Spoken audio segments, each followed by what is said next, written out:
Morning.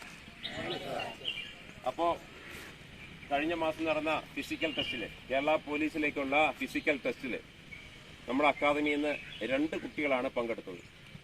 പൊതുവെ കുട്ടികൾ കുറവാണ്. ഓൾ കേരള ബേസിൽ നടന്ന സെലക്ഷനിൽ നേരത്തെ എഴുത്ത് പരീക്ഷ കഴിഞ്ഞതാണ്. ഓൾ കേരള ബേസിൽ നടന്ന ഫിസിക്കൽ ടെസ്റ്റിൽ 888 പേരുടെ ലിസ്റ്റാണ് വന്നത്. 888 എല്ലാവരും തന്നെ വന്നിട്ടില്ല. കുറേ ആൾക്കാർ ഇതിൽ താല്പര്യമില്ലാത്തതുകൊണ്ട്, യൂണിഫോം അണിയാൻ താല്പര്യമില്ലാത്തതുകൊണ്ടോ, അല്ലെ മറ്റു ജോലി കിട്ടിയതുകൊണ്ടോ, അല്ലെ വേറെ ചാൻസ് ഉള്ളതുകൊണ്ടോ കുറേ ആൾ വന്നിട്ടില്ല. ഏകദേശം ഒരു 500 ആളൊക്കെ വന്നിട്ടുണ്ടാവണമെന്ന് വിചാരിക്കുന്നു, അല്ലേ? ഏകദേശം 500 ആളെ പങ്കെടുത്തിട്ടുള്ളൂ. എന്തായാലും മോർണിംഗ് ഫൈറ്റേഴ്സ് ഇൻഡ്യൂറൻസ് അക്കാദമിയിൽ നിന്ന് 2 കുട്ടികളാണ് പങ്കെടുത്തത്. ചെറിയ ദിവസത്തെ പരിശീലനം മാത്രമേ ഇവർക്ക് ഉണ്ടായിട്ടുള്ളൂ. കാരണം ഇവരെ എല്ലാം തന്നെ ഇപ്പോഴത്തെ ഒരു ട്രെൻഡ് അങ്ങനെയാണ്, ലിസ്റ്റ് വന്നിട്ട് നോക്കാം. അതായത് എഴുത്തു പരീക്ഷ കഴിഞ്ഞിട്ട് അതിൻ്റെ മാർക്കും കാര്യങ്ങളൊക്കെ ഏകദേശം കണക്ക് കൂട്ടി ഫിസിക്കലിൻ്റെ ലിസ്റ്റിൽ വരുമോ എന്നറിഞ്ഞിട്ട് മാത്രം വരുന്നവരാണ് കൂടുതലും. സപ്ലിമെൻ്ററി ലിസ്റ്റും വന്നിട്ടുണ്ട്. അതും പിന്നെ ചാൻസ് ഉണ്ട്. അതിലുള്ള കുട്ടികളും ഫിസിക്കൽ ചെയ്തു. നമ്മുടെ ഇതിൽ നിന്ന് കുട്ടികൾ പാസ്സായിട്ടുണ്ട്.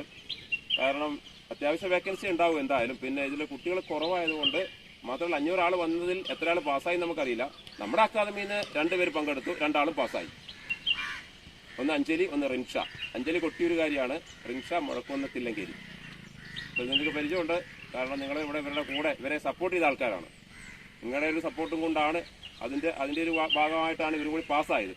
കാരണം ഒരു അക്കാദമിയിൽ വരുമ്പോൾ, പ്രത്യേകിച്ച് നമ്മുടെ അക്കാദമിക്ക് ഞാൻ മാത്രമല്ല, നിങ്ങളെല്ലാവരും ഇവിടെ വരുന്ന ജോലി തേടി വരുന്ന കുട്ടികളുടെ കൂടെ ഇവിടെയുള്ള കുട്ടികളെ കൂടെ ചേരും.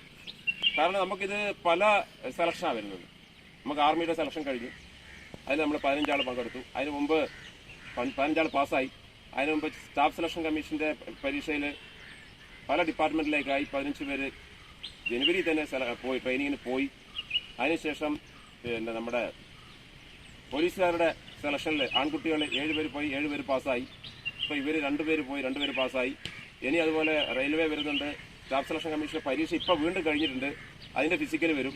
ഇനി കുറച്ച് കഴിയുമ്പോഴത്തേക്ക് വെക്കേഷൻ വരുന്നു, അപ്പോൾ ആളുകൾ കൂടും. അപ്പോൾ ഇവിടെ വരുന്നവർക്കെല്ലാം തന്നെ എൻ്റെ ഒരു സപ്പോർട്ട് മാത്രമല്ല, നിങ്ങൾക്കറിയാം അല്ലേ, ഇവിടെ ക്ലാസ് എടുക്കുന്ന മറ്റു കുട്ടികളൊക്കെ ഉണ്ട്. പ്രസാദിനെ പോലുള്ള ആൾക്കാരുണ്ട്, അതുപോലെ വിഷ്ണു ഉണ്ട്, പഴയ 2 പേരുണ്ട് നമുക്ക്, അതുപോലെ അനുനന്ദയുണ്ട്.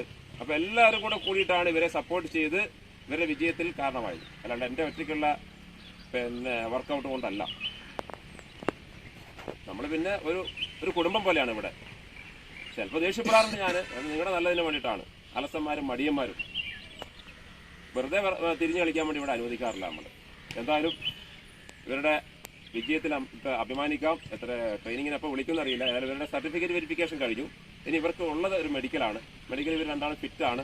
ഓൾറെഡി നമ്മൾ നോക്കിയിട്ടുള്ള കാര്യമാണ്. അത് ഡോക്ടേഴ്സിൻ്റെ അടുത്തൊക്കെ പോയി നമ്മൾ പിന്നെ പരിശോധനയൊക്കെ കഴിഞ്ഞു. എന്നാലും അതിൻ്റെ അതിൻ്റെ ഓർഡർ അനുസരിച്ചിട്ട് മെഡിക്കലാണ് അടുത്തത്. മെഡിക്കൽ കഴിഞ്ഞിട്ടാണ് ഇവർക്ക് ട്രെയിനിങ്ങിന് ഓർഡർ വരിക. ഏതായാലും നോക്കാം ഇവരുടെ സെലക്ഷൻ എങ്ങനെ ഉണ്ടായിരുന്നു എന്നുള്ളത് ഇവർ പറയും. ആദ്യം അഞ്ജലി സംസാരിക്കും. ഇവിടെ വന്നിട്ട് എത്ര കാലമായി എന്നൊക്കെ പറയും. ഞാൻ എല്ലാവർക്കും ആദ്യം തന്നെ താങ്ക്സ് പറയുന്നത്. നിങ്ങളുടെയൊക്കെ സപ്പോർട്ട്. നല്ല ടെൻഷൻ കൊണ്ടാണ് ഇവിടെ വന്ന് ഒരാഴ്ച കഴിയുന്നതിന് മുന്നേ കാലിന് വേദനയായി. കാല് നിലത്ത് കുത്താൻ പറ്റാത്ത വേദനയായി. എന്ത് പറ്റിയാണെങ്കിൽ വേദനയാകാൻ മാത്രം ഒന്നും ചെയ്തിട്ടൊന്നുമില്ല. അതിന് മുന്നേ കാലിന് വേദനയായി. അപ്പോൾ എനിക്കാണെങ്കിൽ എൻ്റെ ലാസ്റ്റ് ചാൻസാണ്. ജനറൽ കാറ്റഗറിക്കാർക്ക് 26 വയസ്സ് വരെ എക്സാം എഴുതാൻ പറ്റുള്ളൂ. ഞാൻ ജനറലാണ്, എനിക്ക് 26 വയസ്സായി. എൻ്റെ ആദ്യമായിട്ട് ഞാൻ എഴുതുന്നൊരു എക്സാം ഉണ്ട്, ലാസ്റ്റ് ചാൻസുമാണ്. അപ്പോൾ എനിക്ക് അത്ര ഇത് വേണമെന്നൊക്കെ ആഗ്രഹം ഉണ്ടായിരുന്നു. റിട്ടേൺ എക്സാമിന് അത്യാവശ്യം മാർക്കുണ്ട്. അപ്പോൾ ഫിസിക്കലി കിട്ടിയാൽ ഇത് കിട്ടും എന്നൊരു വിശ്വാസം എൻ്റെ മനസ്സിലുണ്ടായിരുന്നു. അപ്പോൾ വന്നൊരു 2-3 ദിവസം പിന്നെ കാലിന് വേദനയായി. അപ്പോൾ പിന്നെ ആകെപ്പാട് ടെൻഷനായി. സാറ് പറഞ്ഞാൽ അത് കുഴപ്പമില്ല, വാ ചെയ്താൽ പോവും. പക്ഷെ വന്നിട്ട് ഈ കാല് നിലത്ത് കുത്താൻ പറ്റുന്നില്ല. അപ്പോൾ ആകെ മനസ്സിന് വിഷമമായിരുന്നു ശരിക്കും. പക്ഷേ ഇവിടെ സിറിയിലായിട്ട് ആദ്യത്തിനാകട്ടെ അങ്ങനെ കുറേ പേര്, 6 പേരെടുത്ത് പറയുന്നില്ല. എല്ലാവരും ചേച്ചി അതൊക്കെ ഒന്നുമില്ല, കുഴപ്പമില്ല, ശരിയാവുമെന്ന് പറഞ്ഞ് സപ്പോർട്ട് ചെയ്തു. അപ്പോൾ ഞാൻ ഒരാഴ്ച റെസ്റ്റ് എടുത്തു. അപ്പോഴത്തേക്കും കുറച്ച് വേദനയൊക്കെ കുറഞ്ഞു. എന്നിട്ട് വന്നു, പ്രാക്ടീസ് ചെയ്തു. നല്ല ടെൻഷൻ ഉണ്ടായിരുന്നു മനസ്സിനുള്ളിൽ. നല്ല ടെൻഷൻ ഉണ്ടായിരുന്നു. കിട്ടുമോ. സാറ് പറയും, നിങ്ങൾ ടെൻഷൻ അടിച്ച് വെറുതെ കളയരുത്, അല്ലെങ്കിൽ നിങ്ങൾക്ക് എന്തായാലും കിട്ടും സാർ എപ്പോഴും പറയുമായിരുന്നു. അപ്പോൾ ഞാനും വിളിച്ച് ശരിക്കും സാറ് പറഞ്ഞ ഇത് കേട്ട് പിന്നെ പറ്റുന്ന പോലെയൊക്കെ പ്രാക്ടീസ് ചെയ്ത് ധൈര്യത്തിൽ അങ്ങ് പോയി. എന്തായാലും നല്ല വൃത്തിക്ക് ചെയ്യാൻ പറ്റി. ആദ്യത്തെ 5 ഐറ്റം തന്നെ ക്ലിയർ ചെയ്യാൻ പറ്റി. അവിടെ ശരിക്കും പറഞ്ഞാൽ ഓടാൻ പോലും അറിയാത്ത പിള്ളേർ വരുന്നുണ്ട്. അവരൊക്കെ ഒന്ന് ഗ്രൗണ്ട് പോലും കാണാത്ത പിള്ളേരുണ്ട്. അതുപോലത്തെ റണ്ണിങ് ഷൂ അതിനെപ്പറ്റി ഒരു ഐഡിയ ഇല്ലാത്ത പിള്ളേർ വരെ വന്നിട്ടുണ്ട്. അപ്പൊ അവർക്കൊന്നും ഒന്നും ചെയ്യാൻ പറ്റില്ല. അപ്പൊ അതിന്റെ ഇടയ്ക്ക് നമ്മൾ ശരിക്കും ഒരു സ്റ്റാർ പോലെയായിരുന്നു. കാരണം നന്നായിട്ട് എല്ലാം ഫസ്റ്റ് തന്നെ ചെയ്യാൻ പറ്റി. എല്ലാ ഷോട്ടായാലും ഇവിടുന്നൊക്കെ എങ്ങനെയോ എറിഞ്ഞെത്തിച്ചു. പക്ഷെ അവിടെ എത്തിയപ്പോൾ നല്ല വൃത്തിക്ക് ചെയ്യാൻ പറ്റി. എല്ലാം നല്ല വൃത്തിക്ക് ചെയ്യാൻ പറ്റി. ആദ്യത്തെ 5 ഐറ്റം തന്നെ ക്ലിയർ ചെയ്യാൻ പറ്റി. അപ്പം സാറ് വിളിക്കുന്നുണ്ടായിരുന്നു ഇടയ്ക്കിടയ്ക്ക്. അപ്പോൾ അവിടുന്ന് ഫോൺ എടുക്കാൻ പറ്റില്ലായിരുന്നു. അപ്പോൾ കഴിഞ്ഞ പാടി ഞാൻ സാറിനെ വിളിച്ചു. സാറിനോട് പറഞ്ഞപ്പോൾ സാറ് പറഞ്ഞു കൺഗ്രാജുലേഷൻസ് ഒക്കെ പറഞ്ഞു. ഭയങ്കര സന്തോഷമായി. എല്ലാവർക്കും വീട്ടുകാർക്കും എല്ലാവർക്കും ഭയങ്കര സന്തോഷമായി. ഇനിയിപ്പോൾ ലിസ്റ്റും കൂടെ വന്നാൽ മതി. ഏപ്രിൽ ഒരു പകുതിയോട് ലിസ്റ്റ് വരുമായിരിക്കും. കാരണം ഇപ്പോൾ ഉള്ള ലിസ്റ്റിൻ്റെ കാലാവധി ഒരു ഏപ്രിൽ 14 തീരും. കിട്ടുമെന്നാണ് പൂർണ്ണമായി വിശ്വസിക്കുന്നത്.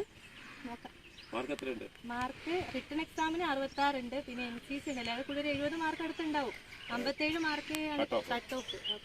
അപ്പോൾ ഇതിന് PSC ഒരു കട്ട് ഓഫ് വെക്കും. അവര് കട്ട് ഓഫ് 57 വെച്ചിട്ടുള്ളത്. ഇപ്പൊ 66 മാർക്കുണ്ട്. പിന്നെ NCCയുടെ പ്ലസ് കിട്ടും മാർക്ക്. അപ്പൊ എന്തായാലും ജോലി ഉറപ്പാണ്.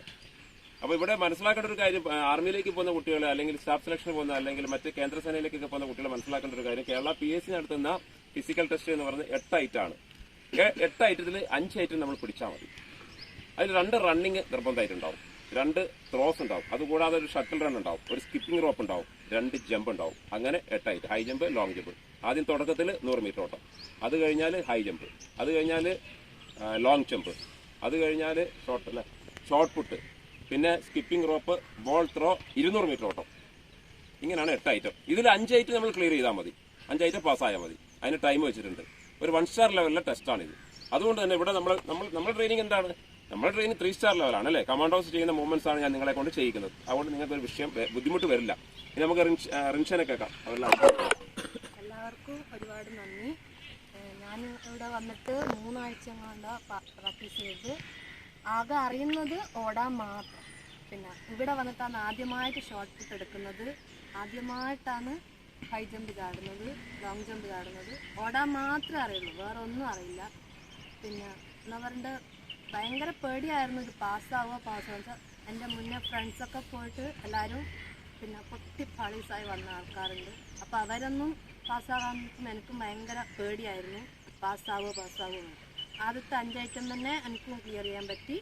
പിന്നെ 200 മീറ്ററൊക്കെ ഞാൻ 36-ലായിരുന്നു ഇവിടുന്ന് കറക്റ്റ് ഓടിക്കൊണ്ടിരുന്നത്. പക്ഷേ അതിലൊക്കെ ഉള്ളിൽ വന്നു 36 സെക്കൻഡ്. 200 മീറ്റർ ഓടേണ്ട ടൈം 36 സെക്കൻഡ് ആണ്. ഇവിടുന്ന് കറക്റ്റ് 36-35 വന്നോണ്ടിരുന്നത്. പക്ഷെ അവിടെ നല്ല ടൈമിൽ ബെറ്റർ ടൈമിൽ ചെയ്യാൻ കഴിഞ്ഞു. ഷോർട്ട് പുട്ടും നന്നായിട്ട് നമ്മളെ വീട്ടിലേക്കാളും കുറച്ച് ആ വെയിറ്റ് അത് തന്നെയാണെങ്കിലും നല്ല ദൂരം എറിയാൻ പറ്റി. ലോങ് ജമ്പും നന്നായിട്ട് ചാടാൻ പറ്റി. എനിക്ക് തോന്നുന്നു ലോങ് ജമ്പ് എൻ്റെ അത്ര ആരും ചാടില്ല എന്ന് തന്നെയാണ് പോലീസ് പറഞ്ഞത്. അതിന് ഭയങ്കര സന്തോഷം നന്നാക്കുന്നത്. പിന്നെ ഹൈ ജമ്പ് ചാടിയപ്പം പിന്നെ ആദ്യത്തെ ചാൻസ് പിന്നെ എനിക്ക് കിട്ടിയില്ല, രണ്ടാമത്തേലേക്ക് പോയി. അതെന്ന് വെച്ചാൽ മറ്റുള്ളവരൊക്കെ ബെല്ലി ചാടിയപ്പോൾ ഞാൻ ഭയങ്കര കൺഫ്യൂഷനായി. നമ്മൾ ഇവിടുന്ന് മറ്റേത് മേടിച്ചുകൊണ്ട് ഭയങ്കര രണ്ടാമത്തിൽ കറക്റ്റ് ചാടി പോയി. അപ്പൊ ഞാൻ പറയുന്ന വേറൊരു കാര്യം വെച്ചാൽ, ഇപ്പൊ ഹൈ ജമ്പ് കാണുമ്പോൾ എല്ലാവർക്കും പേടിയാവും. ഹൈ ജമ്പ് 3 മെത്തേഡാണ്. നമ്മൾ പഴയ സിസ്റ്റർ കട്ട്, പിന്നെ ഇങ്ങനെ ഷോൾഡർ കുത്തി പറഞ്ഞ ബെല്ലി കട്ട്, പിന്നെ ഫോസ്ബറി ഫ്ലോപ്പർ. അതാണ് ഏറ്റവും നമുക്ക് എന്താ പറയുക, ഏറ്റവും ഗുണമുള്ളത്, ഏറ്റവും ഈസി ആയിട്ട് ക്ലിയർ ചെയ്യാൻ പറ്റും അത് പഠിച്ചു കഴിഞ്ഞാൽ. അപ്പോൾ റിൻഷ വന്നപ്പോഴേ പറഞ്ഞു, അയ്യോ സാർ എനിക്ക് ഹൈ ജമ്പ് ചാടാൻ പറ്റൂല. പക്ഷെ ഞാൻ പറഞ്ഞു ഇത് ഈസിയാണ്. ആ മെത്തേഡ്, ആ റേസ് കാല് ടേക്ക് ഓഫ്, പവറിലേക്ക് ടേക്ക് ഓഫ് ചെയ്യുന്നതും കാല് റേസ് ചെയ്യുന്ന ആ മൂവ്മെന്റ്, കുറച്ച് ഹൈ ജമ്പിന്റെ കുറച്ച് സ്കില്ല് കാണിച്ചു കൊടുത്തപ്പോൾ സംഭവം ഈസി ആയിട്ട് ക്ലിയർ ചെയ്യും. അപ്പൊ അത്രേ ഉള്ളൂ. ചില ഐറ്റം നമ്മൾ അറിയില്ല, നമുക്ക് പറ്റൂല എന്ന് പറഞ്ഞ് മാറി നിൽക്കുന്ന ചില ഐറ്റം ആയിരിക്കും ഈസി ആയിട്ട്.